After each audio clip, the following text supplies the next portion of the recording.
예, 오늘 제자의 십자가 세 번째 시간 같이 하도록 하겠습니다. 제자의 십자가 세 번째 시간을 들어가면서 본문은 누가복음 14장 26절에서부터 35절까지인데 우리 한번 좀 길더라도 읽어보도록 합시다. 시작. 허다한 무리가 함께 갈새 예수께서 돌이키사 이르시되 무릇 내게 오는 자가 자기 부모와 처자와 형제와 자매 및 자기 목숨까지 미워하지 아니하면 능히 나의 제자가 되지 못하고 누구든지 자기 십자가를 지고 나를 좇지 않는 자도 능히 제자가 되지 못하리라. 아멘. 여기까지만 읽겠습니다. 자, 배우자나 자녀나 부모나 형제 자매를 그리고 내 생명을 더 사랑하면 안 된다. 예수님보다 더 사랑하면 안 된다. 이게 이제 제자의 십자가인데요. 우리 첫 주에는 이걸 공부했습니다. 나하고 부모와의 관계를 성경에서 예수님은 뭐라고 얘기하고 있는가? 주 안에서 순종해야 될 관계다. 하나님이 맺어준 관계인데 주 안에서 순종해야 될 관계다. 이렇게 말씀드렸고 이건 끌어안고 밀어줄 때를 정확히 분별할 수 있는 그런 사람이 돼야 된다. 특히 우리 한국 사람들은 요거 잘 못하기 때문에 안아야 될 때 안아주고 또 밀어내야 될 때 밀어내주는 이게 하나님이 원하는 거다라는 얘기를 했고, 나와 배우자는 사역의 파트너로서 연합성이 중요하다. 개별을 존중하고 서로 연합하는 거룩한 긴장관계가 필요하다. 그렇게 말씀드렸죠. 사역의 파트너라는 것을 꼭 잊어버리지 마시고 이건 뭐 소유하거나 의지할 대상이 아니다. 그래서 개별, 하나님은 개별을 소중하게 생각하고 당사자들도 마찬가지고 연합할 수 있는 이런 거룩한 긴장관계를 위해서 늘 스스로가 애써야 된다라는 말씀을 제가 드렸습니다. 자녀는 목양 대상 1호입니다. 자녀는 목양 대상 1호인데 나에게 위탁해 주셨고 바른 양육을 해야 될 의무가 있습니다. 그리고 아까 말씀드렸듯이 보내야 될 때는 보내줘야 됩니다. 그래서 위탁받은 거지 내 소유가 아니다. 내 소유가 아니다. 보낼 때 보내야 된다. 내놓으라고 하면 내놔야 된다는 얘기죠. 그렇게 그 어간에는 내가 바른 양육을 하고 가족으로서 자녀로서의 그런 많은 것들을 누리게 된다. 형제자매는 어떠냐? 주 안에서 같은 길을 가면 그게 좋은 예고, 그렇지 않으면 뭐 그냥 그렇습니다. 그래서 이 형제자매도 시너지 효과를 내는데 예수님을 따라다녔던 제자들 중에서도 두 형제가 벌써 두 케이스가 그런 사람이 있었고, 예수님의 아우들도 처음에는 예수님을 안 믿다가 나중에는 같이 순교까지 했던 사람들이다. 그래서 이런 형제자매가 복이 있다. 이런 얘기를 드렸습니다. 자, 오늘은 자기 생명에 관한 얘기를 좀 하려는데요. 자기 생명을 예수님보다 더 사랑하면 안 된다라는 얘기예요. 이게 아마 제일 어려운 얘기일 것 같습니다. 제일 어려운 얘기. 그래서 오늘 누가복음 14장 본문에도 여러 관계를 쭉 나열하고, 그리고 결국 맨 마지막에 자기 생명도 미워하지 않으면, 자기 생명보다도 예수님보다 자기 생명을 더 사랑하면 제자가 될 수 없다라는 얘기예요. 여러분 어떻습니까? 교회 처음에 들어오실 때 그냥 예수만 믿으면 구원받고 천국 간다는 얘기 얼마나 달콤한 얘기예요. 그리고 한 2, 3주째 오면은 아픈 사람도 병 낫는다고 얘기하고 없는 사람도 있어진다고 얘기하고 뭐 이런 거 얼마나 좋습니까? 근데 제가 여러분에게 오늘 드리는 이 말씀 보니까 예수님보다 자기 생명을 더 사랑하면 제자가 될 수 없다. 제자가 되기 싫으면 그냥 뒤로 물러가는 거잖아요. 우리를 제자로 이끌어 가는데, 그러니까 처음에 죄인에서 아무것도 모르는, 성경을 가만히 보세요. 베드로가 그냥 하루 벌어서 하루 먹는 그런 사람에서 거기서 부르심을 받아서 차곡차곡 따라가다 보니까 결국은 제자가 되는 것까지, 그리고 예루살렘 교회와 그리고 십자가를 지는 데까지 가잖아요. 그것처럼 우리라고 예외는 없죠. 우리는 그래서 예수 믿는 것을 가면 갈수록 쉽게 생각하지 않고 좀 더 무거워집니다. 그런데 사실은 또 내 짐은 쉽고 가볍다고 하신 말씀을 우리가 따라가면서 느끼게 됩니다. 어쨌든 자기 생명을 더 사랑하면 안 된다. 근데 자기 생명보다 더 사랑하는 게 어디 있어요? 내가 자식을 사랑한다고 그래도 자기 생명하고 이렇게 하면은 둘이 같이 사는 거라서 내가 뭐 하나를 떼어줘서 내 자식이 산다고 그러면은 좋지만 내 심장, 하나밖에 없는 심장을 내놔야 된다고 하거나 이런다면 한 번쯤 생각해 봐야 될 일 아닙니까?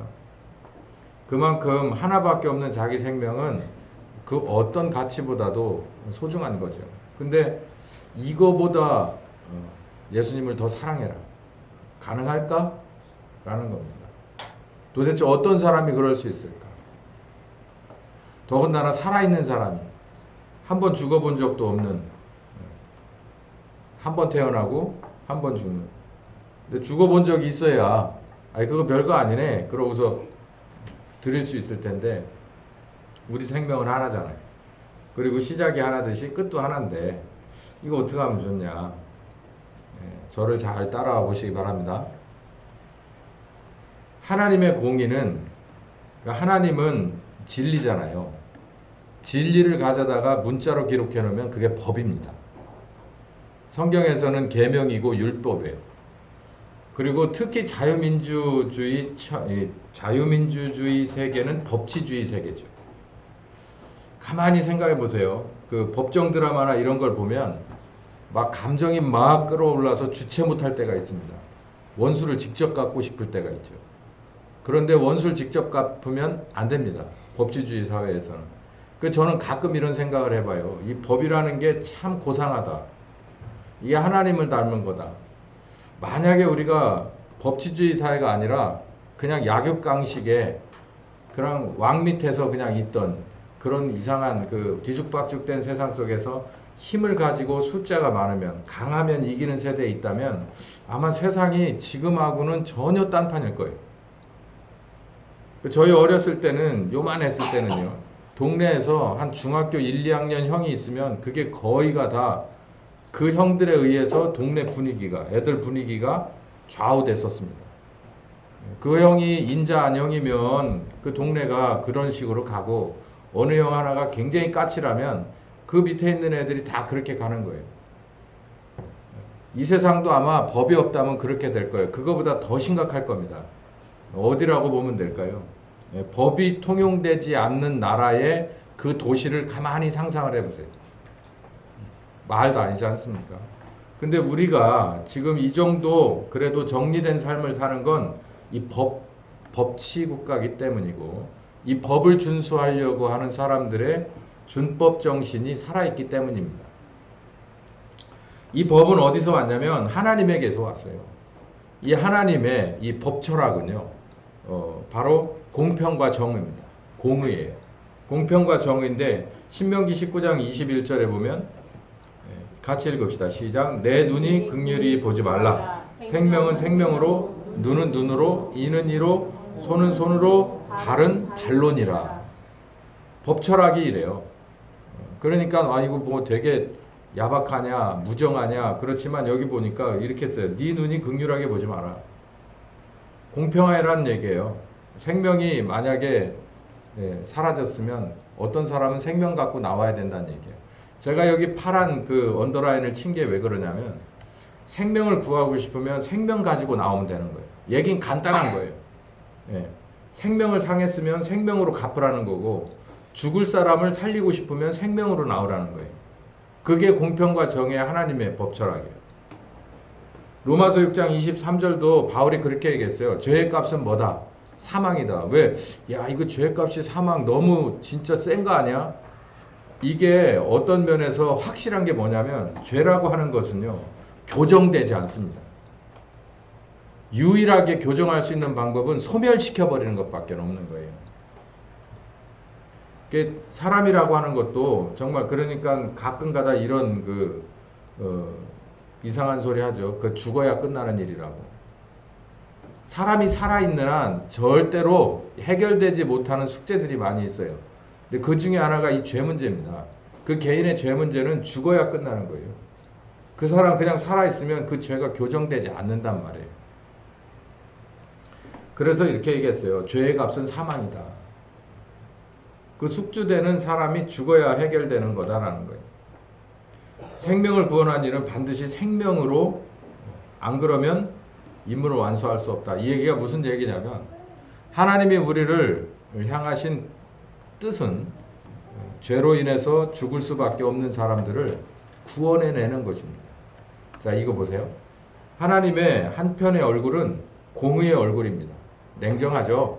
상은 주고 벌은 주고 똑같은데 하나님의 한편의 얼굴은 사랑이에요. 그래서 우리를 구원하기 위해서, 우리를 죄 가운데서 죽을 수밖에 없는 자리에서 사랑하기 때문에 구원하기 위해서 이 어마어마한 계획이 세워졌고 지금 이렇게 복잡하고 힘든 길을 돌아가고 있는 거예요. 만약에 공평하신 얼굴만 있다면 그냥 범죄했으면 그냥 다 갖다가 그 구제역 쓸어버리듯이, 조리독감 쓸어버리듯이 어디다가 깊은 웅덩이 파고 다 갖다 집어넣고 그냥 묻어버리고 끝나요. 그리고 거기에다 다시 만들면 됩니다. 사람은 그렇게 하잖아요. 근데 하나님은 그렇게 안 해요. 하나님은 하나하나를 살리려고 엄청나게 애쓰는 거예요. 제가 그래서 우리도 참 많은 것들을 좀 하나님 닮아야 된다라고 생각해요. 저는 그냥 무작정 환경을 뭐 생각하지 않은 환경론자가 아니에요.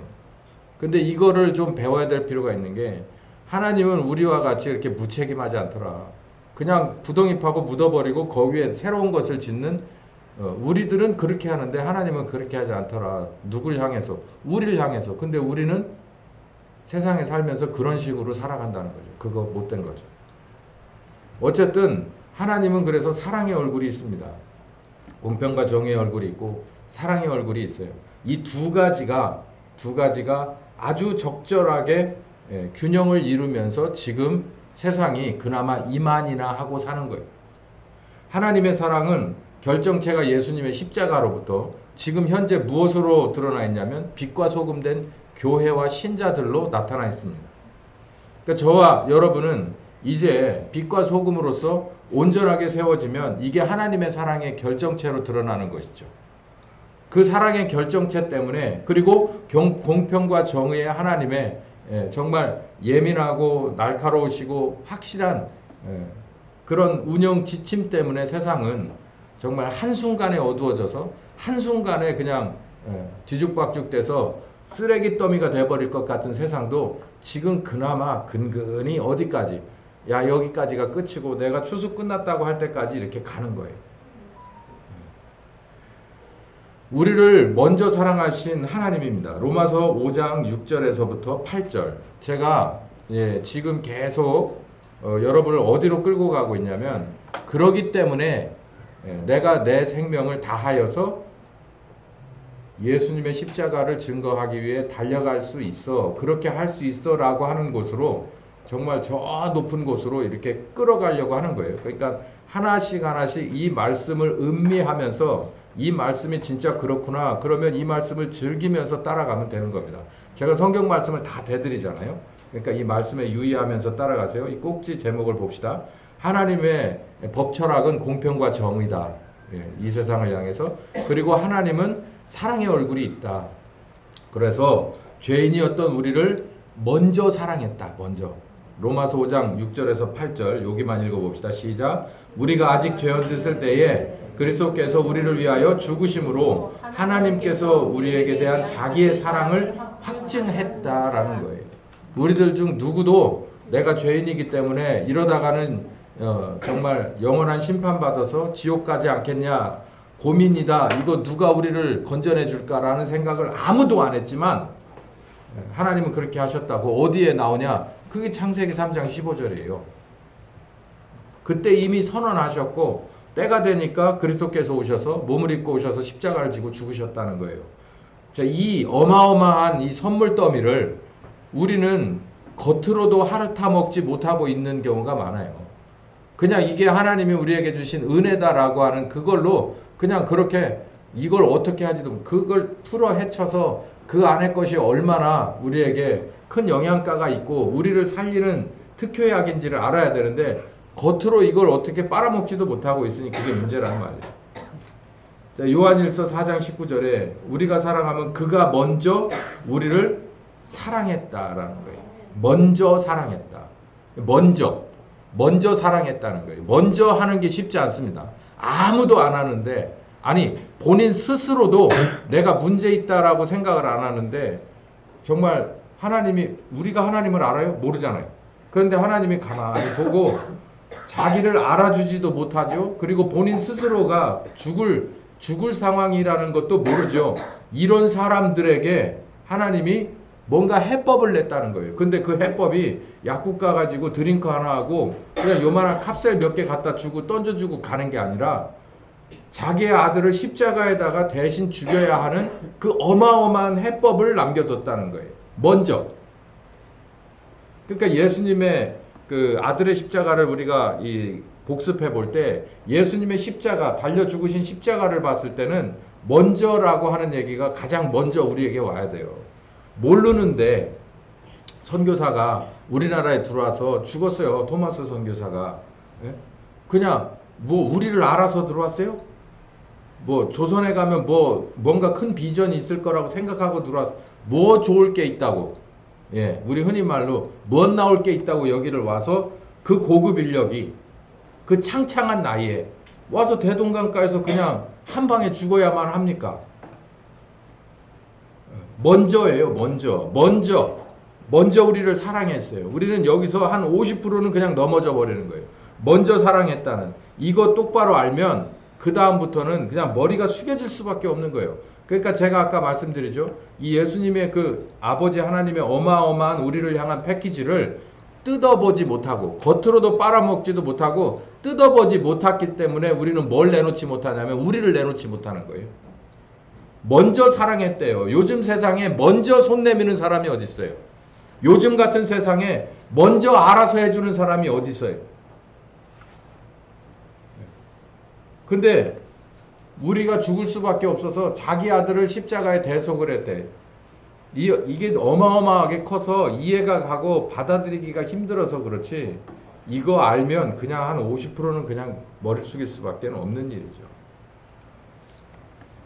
자, 이런 사랑을 받은 우리는 무엇을 어떻게 해야 되냐라는 거예요. 이제 여기서부터 이제 이 장애물에 턱 하고 걸릴 거예요. 요한일서 3장 16절 같이 읽어봅시다. 시작. 그가 우리를 위하여 목숨을 버리셨으니 우리가 이로써 사랑을 알고 우리도 형제를 위하여 목숨을 버리는 것이 마땅하다라고 얘기를 해요.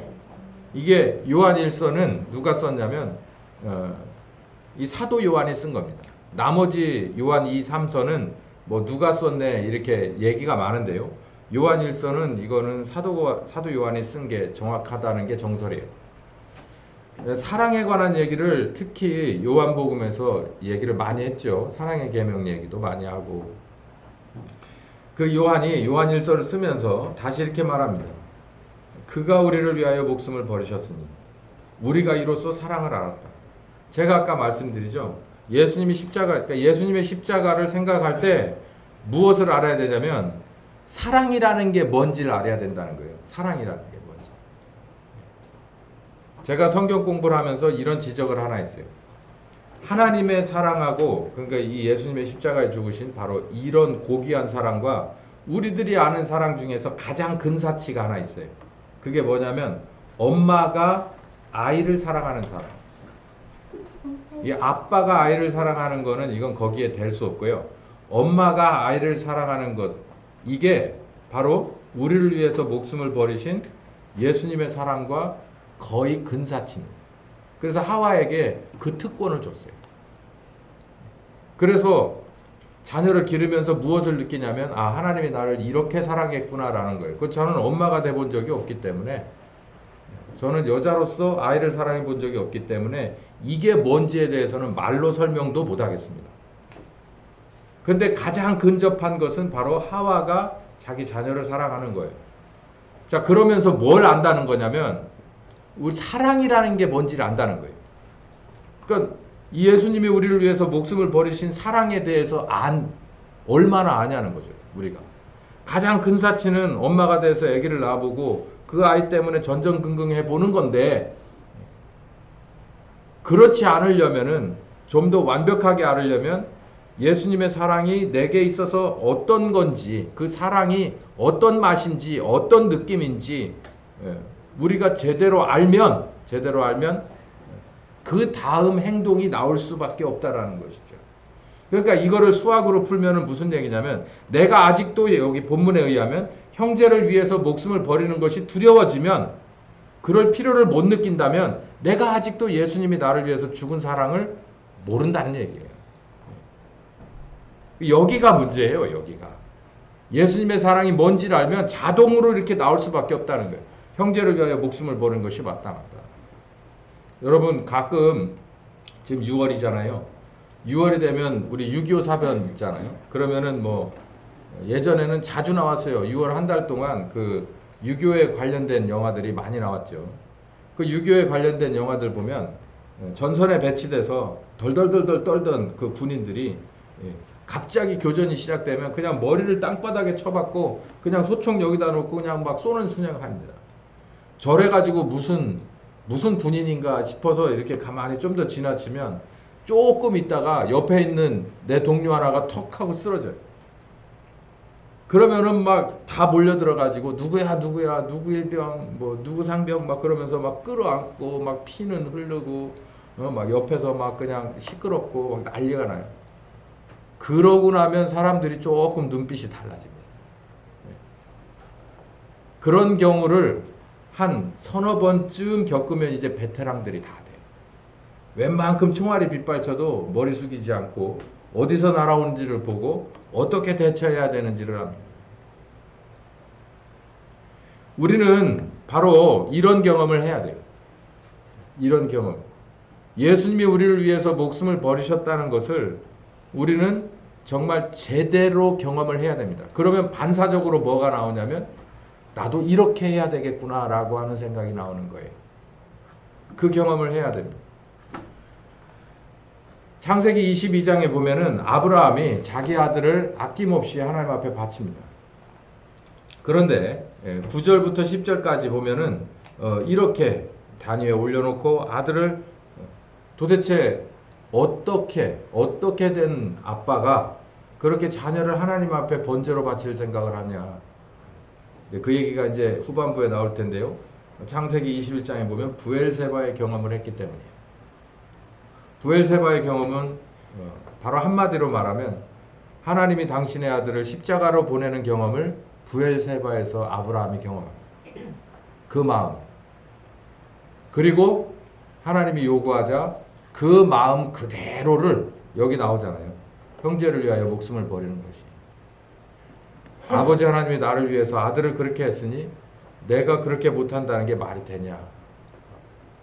여러분은 지금 설교를 이 정도 들으신 상태에서 사랑을 받은 우리가 이렇게 해야 됩니다라고, 우리가 이만큼 받았으니까 나도 이만큼 돌려드려야 된다라고 하는, 특히 그 내용이 우리의 목숨을 받았으니 우리도 또한 값없이 내놓아야 된다라고 하는 이 논리가 여러분은 쉽게 받아들여지지 않을 거예요.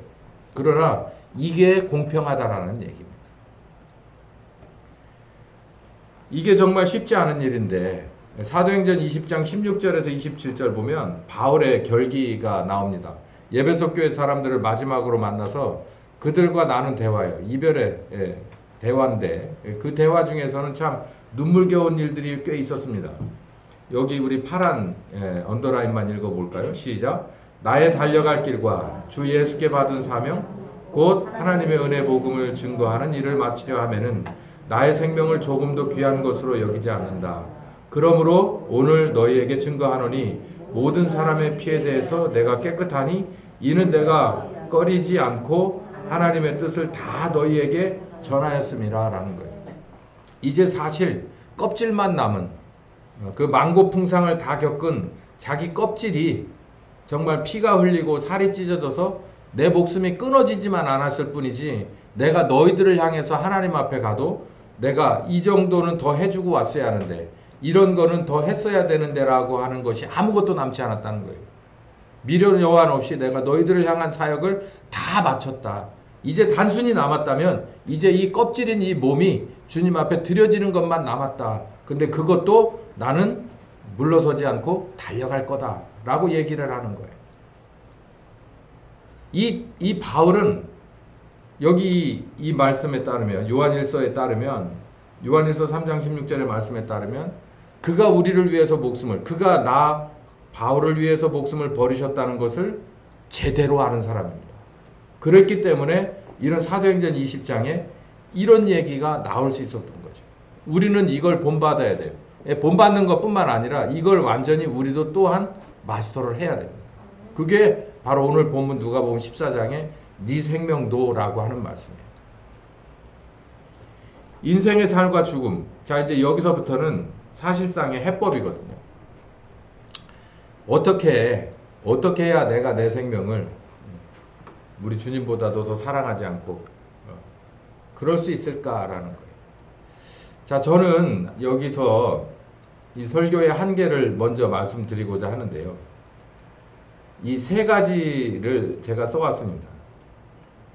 근데 제가 이 설교를 준비하면서 요 얘기는 먼저 하고 시작해야겠다.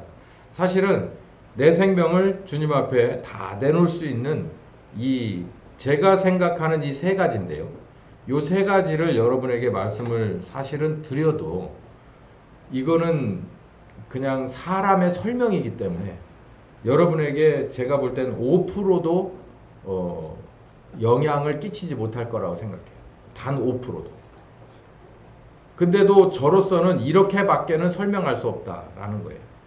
그러니까 특히 오늘 제가 말씀드리고자 하는 이제 뭐 시간 되는 대로 오후까지 하겠지만 이 세 가지 얘기는 제 얘기입니다. 제 얘기.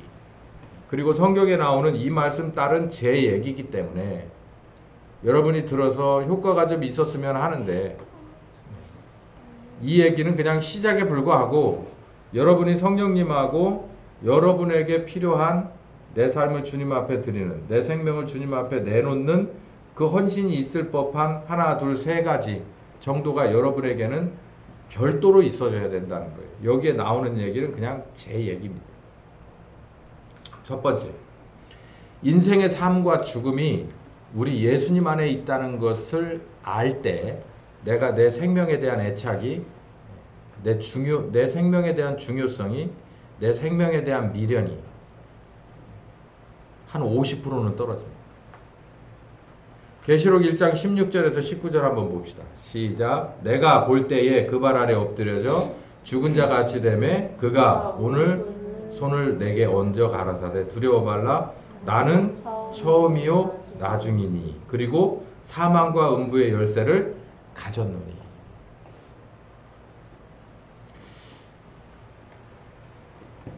이게 평상시에는 이게 목사인 저도 이게 이론일 뿐이에요. 이게. 그러니까 뭐 신학교를 다니고 뭐 신대원을 다니고 뭐 심지어는 박사원을 들어가서 논문을 쓰고 해도요. 진짜 이 문제는 쉽게 열리지 않는 박스입니다. 그냥 이론이에요. 이론. 예수님 안에 내 인생이 그 안에 다 들었어. 시작과 끝이 들었어. 그리고 마지막에 사망과 음부의 열쇠를 가지시니까 심판이죠. 심판의 열쇠는 바로 예수님 손에 달렸어. 내가 그 예수님의 사역자야. 신자야. 교인이야. 한 지체야. 라고 생각하는 건 그냥 이론이라고 이론. 글자일 뿐이에요. 글자. 그러니까 이걸 가지고 설교도 할 수 있고 이걸 가지고 막 찬양 집회도 할 수 있고 이걸 가지고 온갖 것을 다 할 수 있어요. 이걸 가지고 논문도 쓰고 이거 가지고 교수짓도 할 수 있어요. 근데 그게 진짜 내 거냐라는 거죠. 근데 이게 진짜 내 거가 되지 않으면 이게 내 거가 되지 않으면 내 생명을 내놓을 수 없습니다. 그거 하나 제가 분명히 말씀드릴 수 있어요. 이게 내 거가 되지 않으면 내놓지 못합니다. 뭐가요? 예수님 손에 달렸다. 나는 그분에 의해서 왔고 그분에 의해서 간다. 그리고 그분은 나의 심판 권한을 가지신 분이다. 그렇기 때문에 바울의 그 결기가 나올 수 있는 거예요. 이게 이론이 아니라 그냥 어디 액자 속에 들어있는 게 아니라 이게 문자로 존재하는 게 아니라 이게 내 삶의 고백이 된다면 이건 한 50% 된 겁니다. 이게 대부분 언제쯤 오느냐면 이렇게 하다가 죽는가? 라고 하는 때가 한 번쯤 있으면 이게 같이 올 가능성이 있어요. 건강할 때는 제가 볼 때 이거 경험하기가 어렵습니다.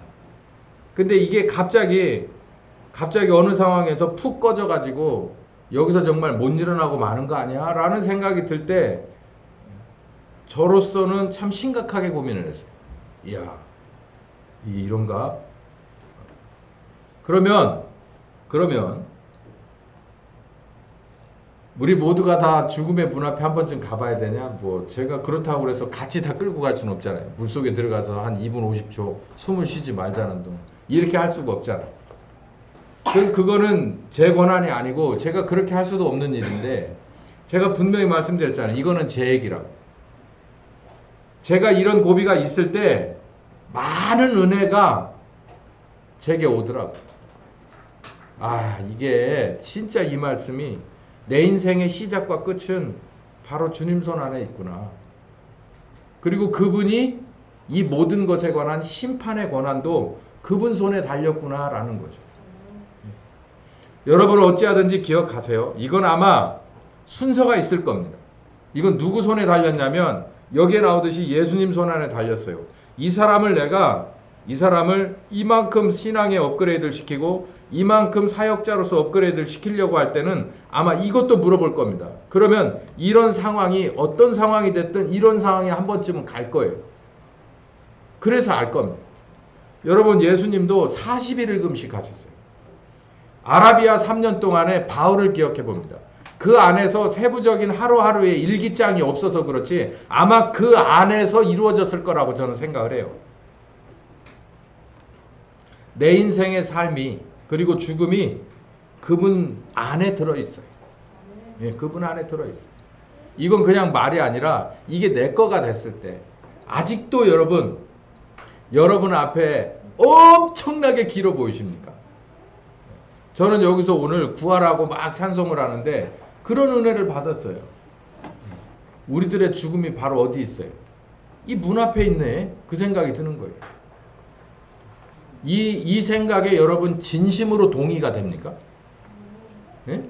우리들의 죽음이 바로 이 문 앞에 있는 것 같이 느껴지세요? 그러면 우리들의 지금 남은 삶이 오늘 하루의 삶이 굉장히 충실해지는 거예요. 아예 생각 자체가 달라지는 거예요. 그게 우리에게 와야 돼요. 그래서 이 모든 십자가 중에서 마지막이 네 생명인 거예요. 이걸 왜 굳이 이렇게까지 하느냐. 생명을 구원하려면 생명을 내놔야 되는 거예요. 예수님도 생명을 구원하려고 하나님인데도 생명을 내놨잖아요. 몸을 입고. 우리는 뭔데? 그냥 옆에서 그냥 쑥 따라다니면 되는 거예요? 쓱 따라다니려고 해도 그거 레벨을 고치지 않으면 안 데리고 다니겠다라는 얘기예요. 두 번째, 이 세상의 영광은 허상이라는 겁니다. 마태복음 4장 8절부터 10절 보면 사탄이 40일을 금식한 예수님을 시험을 3가지를 했는데 그 중에 마지막 시험이 바로 이거예요. 읽어봅시다. 시작. 마귀가 또 그를 데리고 지극히 높은 산으로 가서 천하만국과 영광을 보여 가로되 만일 내게 엎드려 경배하면 이 모든 것을 너에게 줄게. 이게 사실이에요? 그렇게 할 수 있을까? 있을 거예요. 근데 그건 뭘까요? 실상일까요? 허상입니다. 제가 아까 말씀드렸죠. 내 삶의 시작과 끝이 그리고 심판의 권한이 예수님 손에 달렸다는 걸 알면 50%는 된 겁니다. 그럼 나머지 50%는 어디 있냐면 그 중에 반은 여기 들었어요. 이 세상의 모든 영광은 허상이라. 이 말을 잘 새겨 들으셔야 합니다. 여기서 보면 제가 이 마태복음 4장 얘기를 왜 끌어들였냐면은 이 세상의 영광도 실상이 있습니다. 하나님 편에서 주는 게 있어요. 근데 여기서 말하는 것은 마귀가 우리에게 낚시 걸어서 주는 입값은 그 미끼는 허상이라는 거예요. 근데 대부분의 사람들이 허상을 실상으로 착각해서 따라다닌다는 거예요. 그러니 분별력이 있으면 됩니다. 그런데 결론은 뭐냐면 하나님이 우리에게 지극히 많은 것으로 주시지 않아요. 하나님은 공평하신 분이기 때문에 특정한 이유가 없을 때는 우리에게 주는 그 수준 이상으로 안 주세요. 근데 만약에 주셔야 된다면 우리가 그거를 누군가에게 나누어 주고 누군가에게 줘야 될 때 우리에게 주는 거예요. 그러려고 주는 거예요. 목사님 그런 근거가 있어요. 사회주의 아닙니까? 아니 그게 아니라 사도행전을 잘 읽어보세요. 거기 사람들은 무엇을 알았냐면 한 벌 옷과 한 그릇의 밥 앓은 사람들입니다.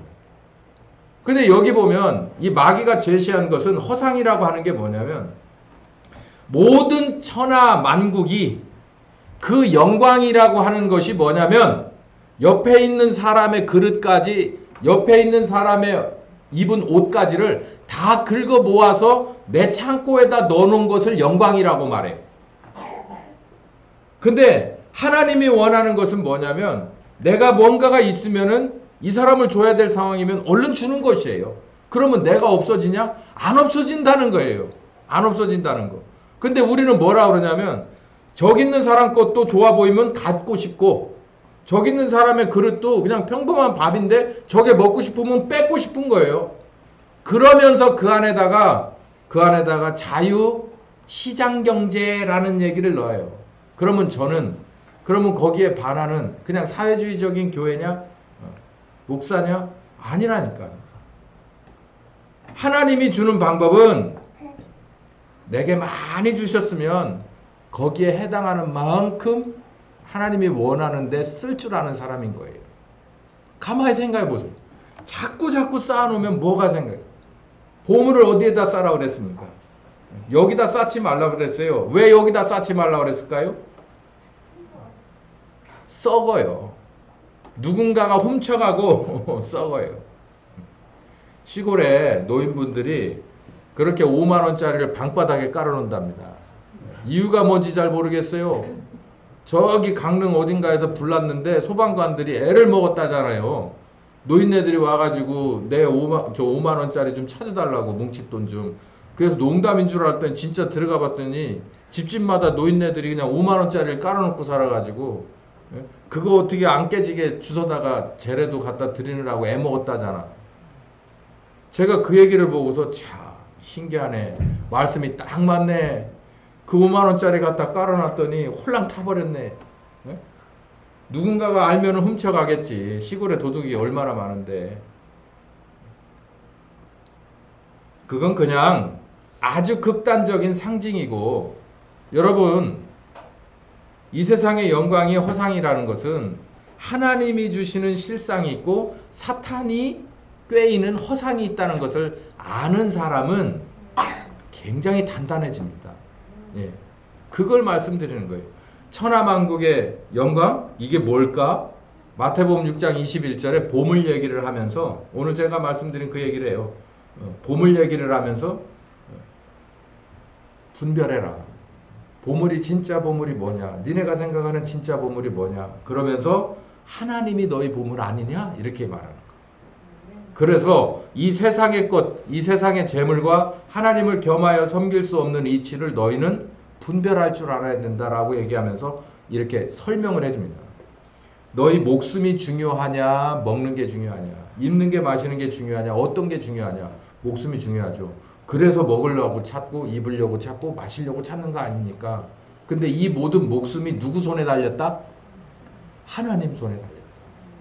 솔로몬의 그 옷에 그 아주 표백 잘 된 그 세마포 옷의 하얀색과 그리고 백합화의 하얀색과는 비교가 되지 않는다. 니네가 뭘 어떻게 할 수 있는 재주가 출중해도 니 키를 한자 정도를 키웠다 줄였다를 할 수 있느냐? 하나님이 하실 하나님의 고유 권한이 바로 목숨의 권한 아니냐. 근데 그걸 손에 쥐고 있는 분을 섬겨야지 어떤 게 그거보다 중하냐. 이 얘기를 하고 있는 거예요. 6장에서. 그래서 마지막에 이런 얘기를 합니다. 시작. 그러므로 염려하여 이르기를 무엇을 먹을까 마실까 입을까 하지 마라. 이는 다 누가 구한다? 이방인들이 구한다. 그러니까 내가 목숨을 위해서 먹을 것과 입을 것과 마실 것을 구해요. 세상 사람들이 다. 그런데 예수님이 지금까지 설명한 게 뭐예요? 너희들의 목숨은 사실은 먹을 것과 입을 것과 마실 것에 있는 것 같지만 그렇지 않고 그 주권은 누구에게 있다는 거예요? 하나님에게 있다는 거예요. 그러니까 어떻게 해라? 시작. 너희는 먼저 그의 나라와 그의 의를 구하라. 그리하면 이 모든 것을 너희에게 더하실 거다. 그러면서 뭐라고 그러냐면 그러므로 내일 일을 위하여 염려하지 말고 내일 일을 내일 염려할 것이다. 한날 괴로움은 그날의 족하다. 아까 말했잖아요. 한 그릇에 밥이고 한 벌에 옷입니다. 그러면 또 이제 또 이게 사람의 말이라는 게 굉장히 어려워서 그럼 교회 다니는 사람은 다 가난해야 돼요? 아니, 가난하면 안 됩니다. 그냥 나 하나만 먹고 살면 그만이라며요? 아니, 그러면 안 되죠. 우리는 축복의 통로로 하나님이 쓰시기를 원하시는 걸 믿으시기 바랍니다. 문제는 내게 뭔가가 있어졌는데 하나님이 누군가에게 뭘 하라고 줬는데 그게 배달 사고가 나는 게 문제인 거예요. 그러니까 우리가 그냥 교회 다니면 부자 됩니다. 축복받습니다. 라는 얘기를 그게 50%는 맞는데 하나님이 주는 거잖아요. 하나님이 주는 축복이잖아. 그러면은 하나님이 이 축복을 줬다는 건 어디에 어떻게 하시기를 원하시는 축복이냐. 내가는 요만큼밖에 필요 없는데 왜 그 10배가 되는 것을 주셨을까를 생각을 해봐야죠. 그러니까 우리의 축복이라고 하는 개념이 하나면 되는데 100개가 생겨버렸네. 하나님에 의해서. 그러면 축복이라고 생각해. 근데 성경은 뭐라고 말하냐면 너는 하나면 되는데 100개가 주어졌네. 그것은 뭐 때문이다? 하나님이 원하는 뜻과 계획이 있기 때문이다 라고 하는 것은 그게 하나님의 축복이라고 생각을 하지 않아요. 그걸 우리는 일명 배달사고라고 말하죠. 배달사고 한 번 나면 그 다음에 그 사람에게 주지 않습니다. 하나님의 사랑하시는 자는 절대 주지 않아요. 왜? 배달사고 자꾸 나면 그 사람 자체를 잃어버리니까. 안 주는 거예요. 여러분, 제가 오늘 설교의 마지막으로 이런 비전과 여러분 이런 도전 하나 드려볼게요. 오늘 그런 시간이 아니라 성경 말씀을 발췌하진 않았지만 이런 말씀 있죠. 이 땅에서 묶으면 하늘에서도 묶일 것이다. 하늘에서 풀면 이 땅에서도 풀릴 것이다. 그러니 이제부터 너희는 뭐 하라는 거예요? 구하라. 이게 무슨 얘기일까요? 여러분, 여기에는 여러 가지가 들어있습니다. 뭐든지 여기다 이제 단어를 집어넣으면 되는데 경제적인 것도 이 안에 넣어요. 상관없습니다. 근데 이제는 구하라라고 한 걸 보니까 예전에는 그 얘기를 안 하고 이 정도 레벨에서는 너희가 해도 돼라고 얘기를 하는 건데 그 이제는이라고 하는 안에 그 단어에다가 제가 주석을 붙여 드릴게요. 뭐 할 수 있으면 이제 배달 사고 낼 그런 상황이 아니면 그 정도가 아니라면 네가 구해. 그러면 하나님이 너의 축복의 통로에 이 통로의 크기만큼 너에게 준다는 거예요. 이거 자꾸 커집니다. 사고 안 나요. 그게 바로 빛과 소금이에요. 선한 영향력. 저 사람은 돈 벌 줄 알아. 근데 가만히 보니까 불법이나 편법이 없어. 나쁜 관행도 들어있지 않아. 근데 저 사람이 이걸 해가지고서 결국 돈을 이 많은 영향력을 어디에 주는가를 봤더니 정말 많은 사람에게 이런 의미를 주면서 이게 돈이 쓰여지네. 이게 바로 빛과 소금의 영향력입니다. 경제인으로서의 영향력이죠. 남들이 알아주든 못 알아주든 하나님만 알아주면 됩니다. 하나님이 그러고자 했습니다. 제가 두 가지를 말씀드렸어요. 한 50%는 된 겁니다. 어떤 사람? 우리 주님 손에 달렸다. 그분 손에서 왔고 그분에게 돌아간다. 그분은 심판의 권한을 가졌다. 그러니 어떻게 할 거냐? 그러면은 한 50%는 확 달라져요. 그리고 나머지 50 중에서 25%는 뭐냐면 바로 이 세상의 영광이라고 하는 것은 허상이다. 이 세상에서 실상을 따라가는 건 오직 그의 나라와 그의 의를 구하는 그 삶일 뿐이다라는 거예요. 그러니까 이 세상의 허상이 붉어 보여서 거기에 그냥 한눈 팔고 좌우로 치우치는 사람 안 된다는 거예요. 그런 사람은 내 생명을 주님 앞에 못 드립니다. 나의 달려갈 길을 다 가지 못해요. 하나님이 내게 주신 것, 하나님이 원하는 곳에 쓴다. 나는 매일같이 그러기 위해서 하루를 산다라고 생각하는 축복의 통로는요. 나중에 야 이제 너 이제 그만하고 왔으면 좋겠어 라고 할 때 미련이 남을까요? 딱 부러지게 얘기해 봅시다. 미련이 남을까요? 내가 달려갈 길과 수고를 다 했다고 딱 놓고 가는 거죠. 왜? 나는 벌어서 하라는 대로 다 하는 게 내 일이었으니까 여기까지면 됐어. 그러면은 수고 다 끝내고 놓고 가는 거죠. 근데 이게 내 거라고 생각해서 하루 종일 가서 10개를 벌어서 5개 잃어버리고 5개씩 쌓는 재미로 사는 사람은 내 목숨이 끊길 수 없어요. 내 목숨이 정말 영원히 갔으면 좋겠어. 미련이 남고 여한이 남는단 말이에요. 그렇기 때문에 달려갈 길을 못 가요. 이 세상에는 이 세상의 영광 중에는 허상이 있고 실상이 있습니다. 우리는 실상을 쫓아가는 여러분 되시기를 예수님의 이름으로 축원합니다. 네. 귀하신 주님, 가장 어려운 얘기 꺼내 들었습니다. 내 목숨보다도 우리 주님 더 사랑해야 달려갈 수 있다고 말씀하신 그 말씀 얘기를 끌어 들었습니다. 이제는 말씀 그냥 그대로 존재하면 아무 의미 없고 이 말씀이 내게 이루어져서 하늘에서 계획된 대로 내게 다 이루어져서 이 말씀으로 인해서 내가 경험하고 변화받아야만 갈 수 있는 것인 것을 깨닫습니다. 이렇게 말씀을 전해주시니 감사하고 이 말씀을 듣고 개개인별로 순서와 방법과 절차대로 이들에게도 이렇게 주님을 더 사랑할 수 있는, 내 목숨보다도 사랑할 수 있는 귀한 단계 가운데로 다 이끌어내셔서 우리 주님 원하시는 귀한 지체로 땅끝까지 이르게 하시옵소서. 예수님의 이름으로 기도했습니다. 네. 지금은 우리 주 예수 그리스도의 은혜와 아버지 하나님 극진하신 사랑하심과 성령님의 교통하시는 역사가 이제는 주님 원하시는 곳까지, 아니 땅끝까지라도 내 모든 것보다 더 사랑하며 달려가기로 작정하는 한 10년과 가정과 교회 위에 함께 하시길 예수님의 이름으로 축원하옵나이다. 아멘.